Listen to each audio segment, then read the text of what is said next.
Hey everybody, what's up? Sam Dunn here with you. Nice to be here. However, I'm here for a very sad reason. As many of you know already, we lost one of the greatest extreme metal vocalists and lyricists and creative brains ever to make this music. That, of course, was Tomas Lindberg, who just recently passed away. For those of you who have any familiarity with what we do here at Banger, what we do on BangerTV, and my tastes in metal will know that the band At the Gates is one of my all-time favorite bands. Their monumental album, Slaughter of the Soul, from 1995 on Earache Records, remains one of my desert metal albums for sure. And this is a hard one for me personally because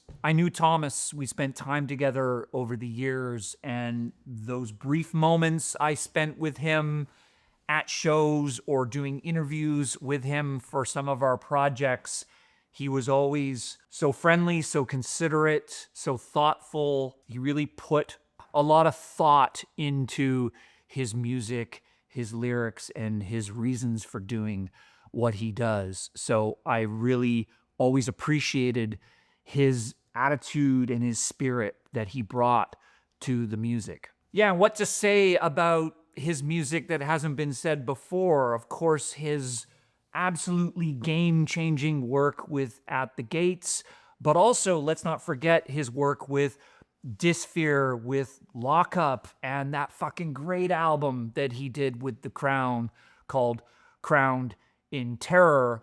What did he bring? Well, he brought, I think, an ability to deliver extreme metal vocals in a way that was accessible, absolutely menacing and powerful and gut-wrenching quality to them, but you could hear what he was saying. And I think for a lot of people that may be slightly on the outside, slightly adjacent to extreme metal music, it's the vocal that is always the great dividing line. I love those riffs and I love those solos and the power is amazing, but I can't stand the vocals. Well, Lindberg, I think, was a guy that brought people over that line because not only could you hear what he was saying, but you could hear that he had something to say. His lines were always invoking poetry, literature. I mean, how many lines can we riff on here? Under the serpent's sun, we are all shall live as one. Only the dead are smiling. We are blind to the worlds within us, waiting to be born. And I love that line on At War with Reality where he says, we will run like rats along the wall. He just had this ability to, I think, paint both big, lofty, esoteric pictures, but also very vivid, realistic pictures as well. And I never thought he got enough credit for his lyrical work. And I can't do this video without mentioning one word. Go! But before I go, I want to mention two things. You know, I had the pleasure to film with Tomas a few times over the years. One piece we did, which I'm super proud of, is we did one episode of a YouTube series we called Metal Evolution, the albums. And the one that we did at my insistence was At the Gates, Slaughter of the Soul. So, of course, you can see that in its entirety on Banger TV. We are very fortunate to be where we are, and so that's an inspiration as well. But the last thing I want to mention is a lesser known moment, I think, with Tomas and At the Gates from the Banger catalog. And that is, of course, in the thrash episode for the original Metal Evolution series. I somewhat selfishly found a way to wedge At the Gates into that story, although arguably, maybe not even arguably, they're death metal. I always thought they've had a lot of thrash metal elements to their music. Doesn't fucking matter. In 2010, I sat with Tomas in his kitchen, in his house in Gothenburg, and got into it all with him. And so for the first time, here's that extended conversation with Tomas Lindberg, one of the greats in this music that we all love, metal. Rest in peace, Tompa. We're good? Okay. Yeah. Kevin, you good? Yeah, you're good. Okay, Tomas Lindberg, take one. Cool, yeah, I thought maybe a good place to start would just to talk about your early music influences and particularly your punk influences. Yeah, I mean, I guess everybody starts with, their sisters or brothers' record collection. That was the same with me. I was digging through my sister's boyfriend's collection, actually, and, finding all these obscure records. For me, being obscure at the age of 10, the Ramones, Misfits, MC5, Stooges, all that. It was a combination between that and early metal bands like Blue Oyster Cult, Wishbone Ash, and that kind of weird combination. But it kind of like everything that had an edge to it was really, really interesting. The record covers really, everything was appealing, one way or another. That's where it all started, trying to figure out something for myself. What was it about the punk stuff that excited you?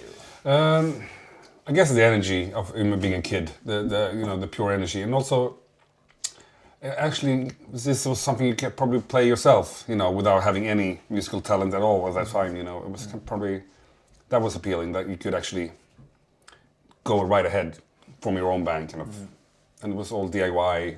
That whole feeling, It's also the same thing that lasted all through the death metal underground scene. I think that spirit, And by comparison, what was it about the metal stuff that you first heard that you liked? That what did that give you that you didn't get from the punk music? In that way, it was more like all the harmonies and stuff like that. And as I said, at the really early age, I think the covers were appealing. The mystery about them. The Blue Oyster Cult, the Wishbone Ash, the Thin Lizzy albums. They were like this fantasy you could go into. And whereas the punk stuff was more direct. I think that combination kind of has made it natural, the progression to the death metal and thrash metal, because I think that's what it's all about, that combination, about the aggression and the mystery part, Well, tell me about that. What's your thoughts on what makes up the thrash metal sound? Yeah, it's hard to say. I mean, if you go back to it, I mean, it probably comes back to the twin guitar thing of Thin Lizzy and Wishbone Ash and all that, and just sped up through the process of new wave of British heavy metal, with Tigers of Pantang, Diamond Head, and all that. I think like galloping, energetic guitar, is really, and the over-the-top vocals are really important. You could have the clear voice or the more aggressive, like Mille Petrosa kind of voice. It doesn't really matter. But if they have that energy, I was always into the more chaotic stuff. The Creator and all that. Which had had a little bit of the punk thing too. Which was kind of like, this is barely under control. Yeah. This is barely hanging on. Yeah. Well, I was definitely Creator Destruction. Yeah. It was like, I always loved the European stuff. Probably more than the American stuff. I mean, that was probably more obscure for you guys too. It was a little bit more exotic, than the American stuff for sure. What about? I mean, they call them the Big Four. Slayer, Metallica, Anthrax, Megadeth, or even the other American bands like Testament, Exodus. What do you think was important about those bands? Because they're all pioneers. They crafted their own sound individually. I mean, apart from Megadeth, probably, that came out of Metallica, of course. They all came from different angles. The Slayer came from the Judas Priest and the punk stuff, and Metallica from the new wave of British heavy metal influence. So they all had their own stance. But I think the American sound was also always a bit more clear, a bit more defined and precise. And I think the main thrash band from America for me has always been Exodus. There's their power and the intensity of what they do is kind of still overwhelming after all these years. I think they have more of the essence of thrash than any of the other big bands, actually. for me. We were lucky. We sat in a parking lot with Gary Holt a few Oh, yeah? weeks ago Oh. and listened to a rough mix of the new Exodus. Oh, the new, record, yeah. which I is, read about that one. Pretty exciting. So It's good, yeah? Yeah, Yeah. and a great interview with him. He's a great character. That guy. I mean, I guess in a general sense, what those thrash bands did was they upped the speed and intensity. You wanna, I don't know, he found an open door somehow. So. Elvis. Elvis. Oh, I'll get him. All right. What's on here? He's so excited. Hi. Yeah. Hi. Come here, come here. I'll watch your mic here. That's all right. Jag skrattar bara åt honom. It's a crazy Gothenburg thrash dog. Anders had had problems Hell of with a him time too. with Yeah, yeah. Yeah. Are we good? Yep. Touch it. Okay. Is the sound still? Yeah. Yeah, we're still good. Yeah, I mean, I guess what those bands did in a general sense was they took what the new wave of British heavy metal did and their predecessors and kind of upped the speed, upped the intensity, Yeah. and the aggression.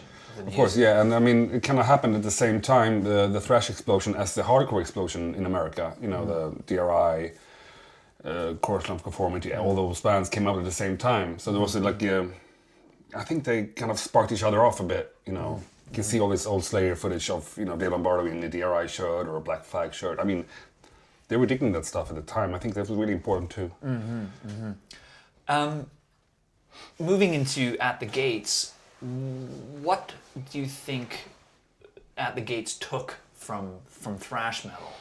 What aspects of it? I mean, because you guys included a lot of different things in your sound, but what was thrash about? What were you were I think it was thrash was more for us the background where we came from, and I mean, I don't think it was obvious influence in that way. It was more what we were brought up with. It was in our backbone, so to say. We could lean back on that all the time, exploring the weirdness of all the death metal genres we were putting into our stuff. But I think thrash was like one of the cornerstones behind us all the time. As the old heavy metal stuff is too. And me and Anders discussed this one evening that we kind of we were lucky in a sense because we grew up at the same time as metal grew up. We started out, being kids listening to probably like Kiss or whatever, and as we reached into our pre-teens, Iron Maiden got big and all that, the Priest and stuff.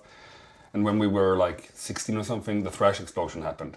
So when we were starting to play ourselves, the death metal underground opened up for us at the same time we turned 18 probably. So it was like sailing through it perfectly. What's interesting about thrash is that because metal has evolved so much since like the early 80s when thrash started, things like what I call, people have different words, the scissor beat, double bass drumming, the repetitive 16th note riffing, and a certain kind of barked vocal style are all things that we sort of take for granted now. But really, if we think about it, all those things came from thrash metal. Yeah. So it's sort of like our goal is to try and trace of course. how that comes into the modern context. I think for the death metal sound, I think Slayer was the most important of the thrash bands actually, because I mean, they were, for me, in all their aura around them is the death metal aura. I think they have this death metal feeling about them.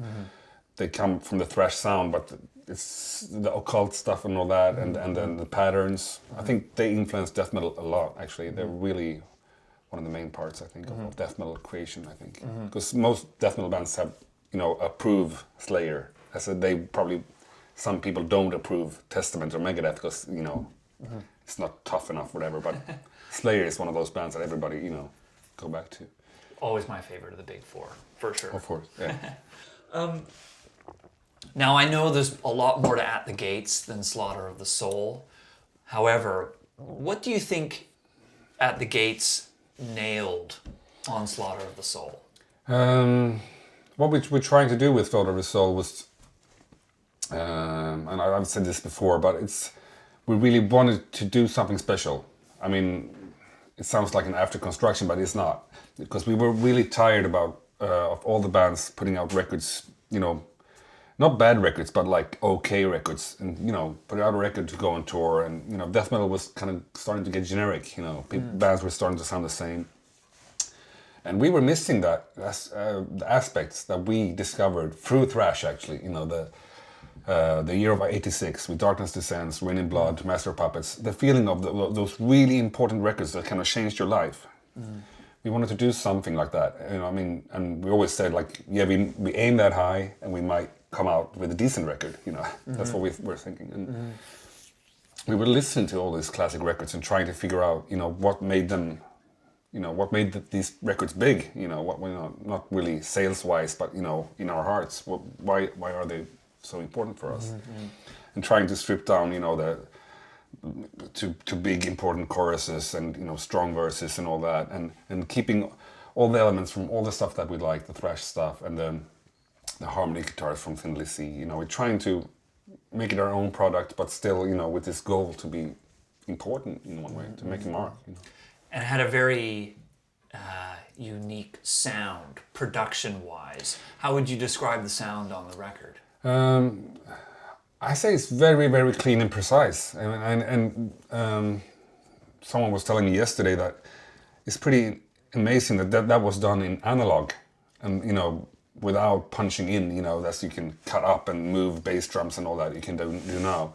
It still sounds as many bands sound today, with all the digital stuff and all the, you know, sheeting, so to say. It sounds mechanical and you know, precise, but it's actually a really live record. You know, it's played that way. You know, it's a lot of work, actually. Yeah.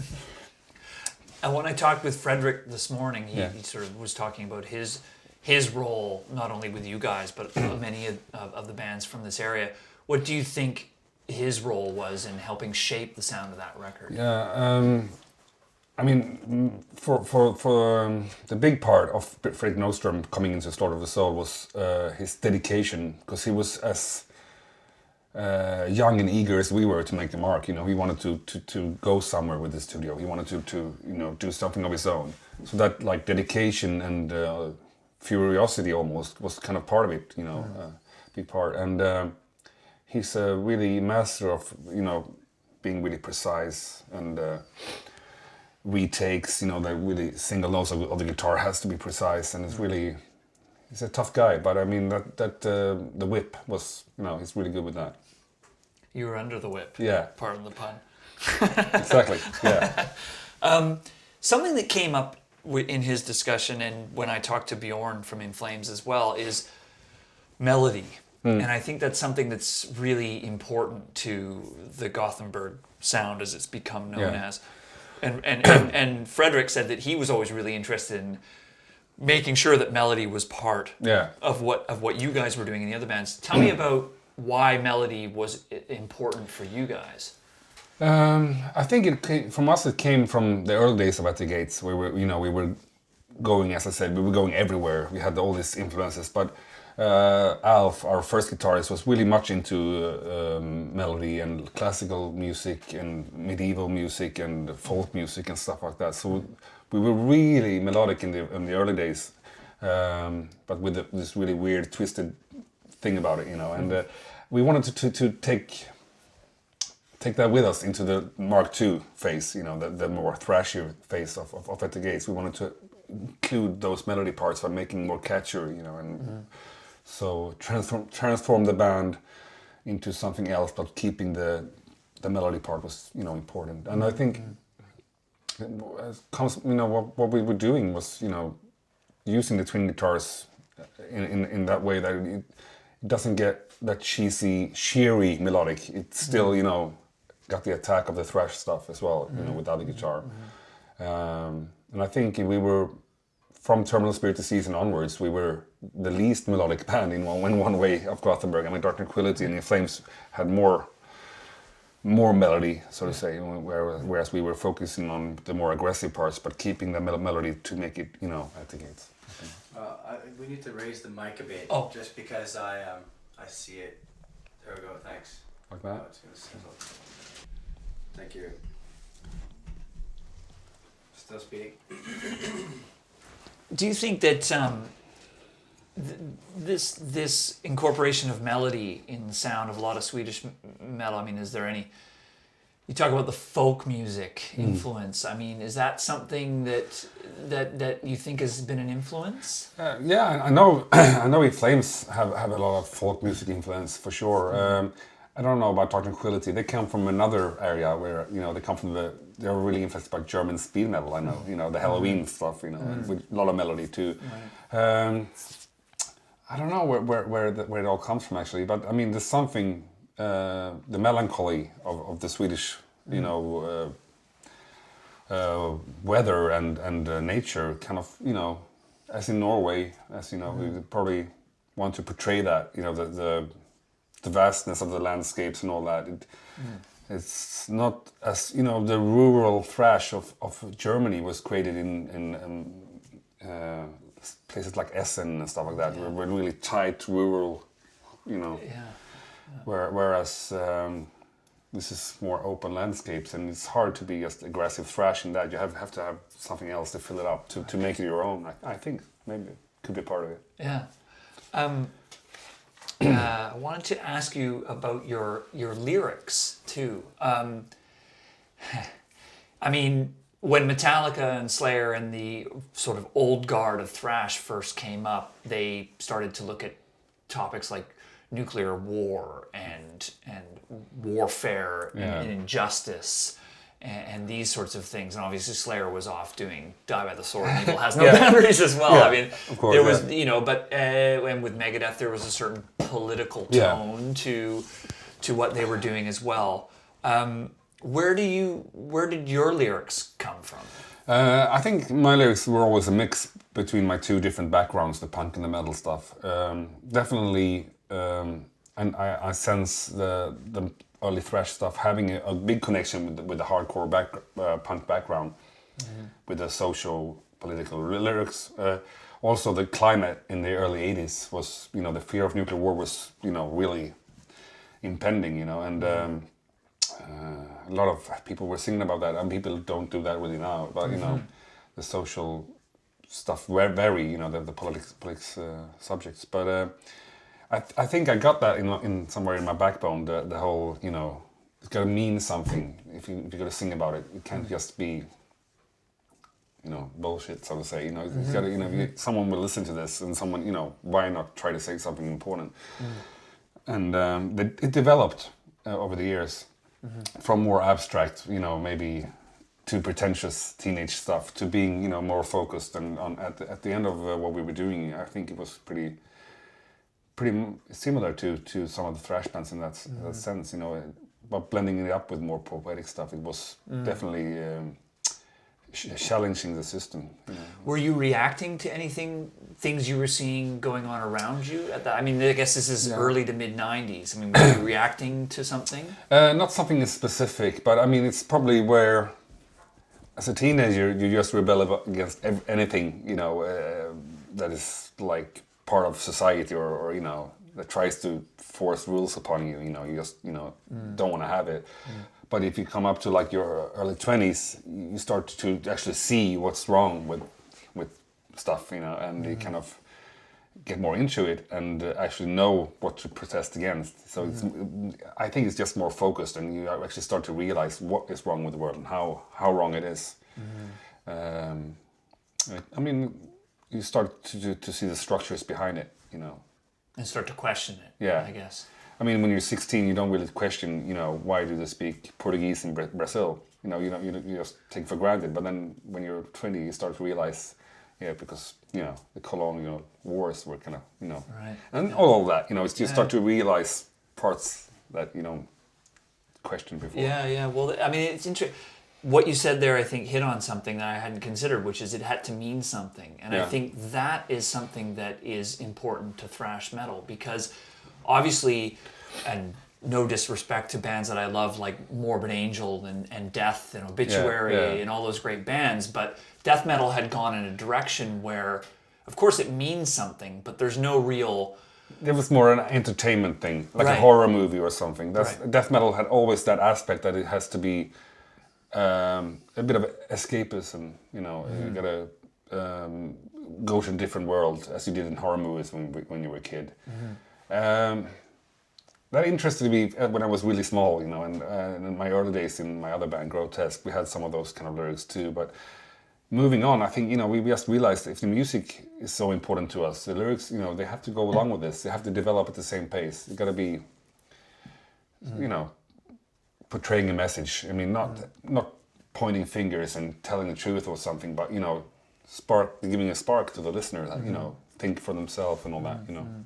Well, and that's a tradition of thrash. I mean, you think of a song like Master of Puppets Yeah. is probably the most obvious example where it has that political connection, but it's not necessarily telling you what you should do about it, which I guess is sort of a very thrash metal thing. Yeah, just pointing at the injustices and, you know, not really suggesting it directly like the hardcore punk bands probably did at the time. So without actually thinking about it too much before, I guess that's a pretty much straight line from thrash metal lyrics to my later lyrics. But there's a poetic angle that you mentioned. I think there's some truth to that, because pardon my French, but there's some pretty dark shit on that Slaughter of the Soul record. Yeah, it is, at least the way it's articulated is pretty bleak. Yeah. And I've always wondered, where the hell did that come from? Oh, well, it has to come out somewhere, you know, because I've always been a pretty social, you know, happy guy, and we all have, you know, so...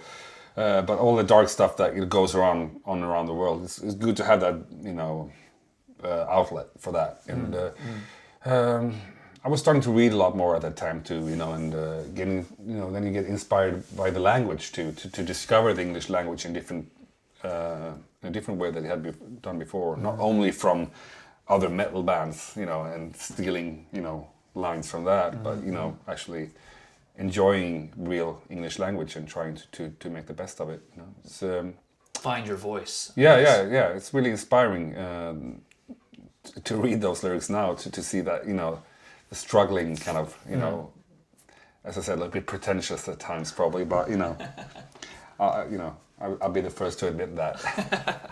Yeah, I just want to close with a couple of questions about the quote unquote comeback. Yeah. What was that like? It was really, really special. You know, it was 5 old friends just hanging out and just enjoying it, trying to you know, treasure each moment, you know, and that, I mean, those memories from that summer will always be there, you know, and it's only those 5 people that's gonna have those memories together, and it's really strong, and it made us into a band again, so to say, you know, even if we're not gonna play live or release records, we got back that feeling of being a band. I mean, we imploded last time around. We just fell apart. There was no farewell show or anything like that. We just, you know, died out. So now you know, before it was hard saying, yeah, I was Thomas from At the Gates, because, you know, At the Gates was no more. But now I can say it and feel fine with it, you know, because, you know, we are something at least, you know. Did it surprise you that, I guess, roughly 12 or 13 years later after after Slaughter of the Soul and you guys toured, that there was such an enormous response? Yeah, I mean, we expected something, you know, bigger than that had been before, you know, for sure. But the level was, it was surprising actually, and seeing all those, the mixture of young people that, you know, couldn't have been around at the time, and they were, you know, knew all those songs and all that, together with people our own age. I probably were there at those shows, and there's a lot of feeling involved, a lot of heart, and I think, you know, the way we tried to you know, we've always been an honest band, so we always had a big contact with the fans, so it was good times. Why do you think thrash metal has that enduring appeal? I mean, kids in the 80s fell in love with it when Metallica and Slayer and the bands first came up, and then kids fell in love with it again with Gothenburg, and also to some extent with bands in America like Lamb of God, and Shadows Fall, and these type, Darkest Hour, Killswitch Engage, who were also kind of carrying the thrash flag on that side. Yeah. Why do you think in the 2000s that music had a bit of a resurgence again? Yeah, I don't know. It's kind of, the climate was probably, you know, screaming for something relevant again. You know, the more superficial the world gets, you know, with, you know, all the fashion, the internet, you know, kind of displaying that surfaces everything. You know, you can, you know, easily get access to everything, and I think what people need in their lives now is something that has some kind of real importance, that is honest and has an edge to it in that way, and it's not packaged, it's not styled, it's direct, you know, because you can't really buy that. It has to be, you know, real. Because the 80s were the same kind of century. It was money, there was, you know, fashion, it was big cars, Wall Street. I mean, it's the same idea is happening now with all the, you know, with the world, I think. So that's the same kind of climate that we react to.